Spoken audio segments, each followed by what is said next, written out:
চলো আজকে তোমাদের সাথে নিয়ে শৈশবে ফিরে যাই। আম্মুর বাগানের তাজা শসা দিয়ে খিচুড়ি খাবো এন্ড আমার বাসার লতাপাতা দিয়ে একটা মিনি স্টুডিও বানাবো। সো চলো শুরু থেকেই শুরু করি।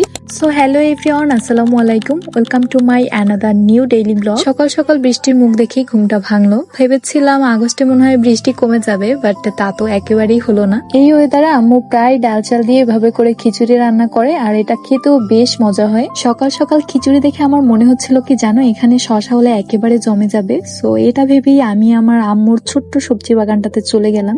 আর দেখো মাশাআল্লাহ, এখানে অনেকগুলো শসা ধরেছে। এগুলো মোটামুটি ভালোই বড় হবে, তবে এভাবে খেতে আমার ভালো লাগে। তো এখনকার মতো আমাদের জন্য 2টা শসাই এনাফ। সো 2টা শসা নিয়ে আমি ঢ্যাং ঢ্যাং করে বাসার মধ্যে চলে আসলাম। ভালোভাবে ধুয়ে খিচুড়ির সাথে পরিবেশন করার জন্য সুন্দর করে পিচ পিচ করে কেটে নিয়েছি।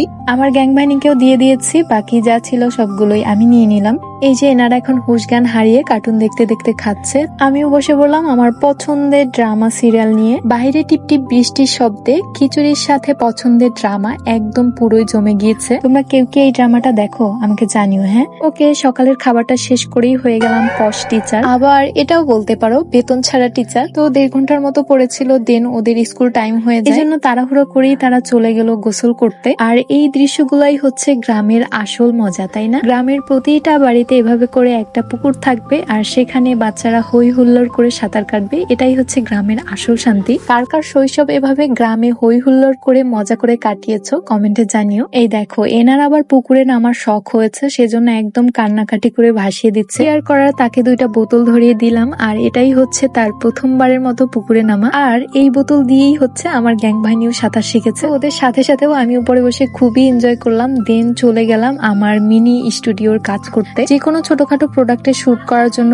ভালো একটা ব্যাকগ্রাউন্ড অবশ্যই দরকার হয়। আর্টিফিশিয়াল কোনো কিছু পছন্দ হলেই চাইলেই হাতের নাগালে আসলে পাওয়া যায় না। সো এই জন্যই ভাবলাম কেননা আমার গ্রামের লতাপাতা দিয়ে ইনস্ট্যান্ট একটা মিনি স্টুডিও বানিয়ে ফেলি। মনে হচ্ছিল জবা ফুলগুলো মানাচ্ছে না, সো এই জন্য পরে এটা আবার সরিয়ে নিয়েছি। জানো, এখানে আমি ফুলের বাজ হিসেবে একটা মগ আর গ্লাস ইউজ করেছি। নতুন কিছু ট্রাই করতে আমার বেশ ভালো লাগে, আর প্রথমবারের মতো সেটা সফল হয়ে গিয়েছি। শাহী সালতানাত থেকে আমি এই পারফিউম কম্বোটা নিয়েছিলাম মাত্র 750 টাকায়। কালকের ভিডিওটা না দেখে থাকলে অবশ্যই দেখে আমাকে জানিও আমার ব্যাকগ্রাউন্ডটা কেমন হয়েছিল, কারণ এই ছোট্ট একটা ভিডিওতে আমি 2 ঘন্টা এফোর্ট দিয়েছি। তো তোমাদের থেকে একটু কমপ্লিমেন্ট তো আশা করতেই পারি, তাই না? আমি বলবো না আমার ভিডিওগুলো খুব বেশি ভালো হয়, তবে কিভাবে করলে ভালো হবে এতটুকু সাজেশন তোমরা দিও, যেহেতু তোমরাও আমার একটা পরিবার। দেখো, শুধুমাত্র ভিডিওর জন্য আমি হাতে সুন্দর করে নীল পালিশ পরেছিলাম, এখন এটাকে আবার রিমুভ করতে হবে। এইগুলো যে কি পারা কি আর বলবো। তোমরা হয়তো 2 থেকে 3 মিনিটের একটা ভিডিও দেখো, বাট এটার পিছনে পুরো দিনটাই এফোর্ট দিতে হয়। তো আসলে কোনো কাজই সহজ না।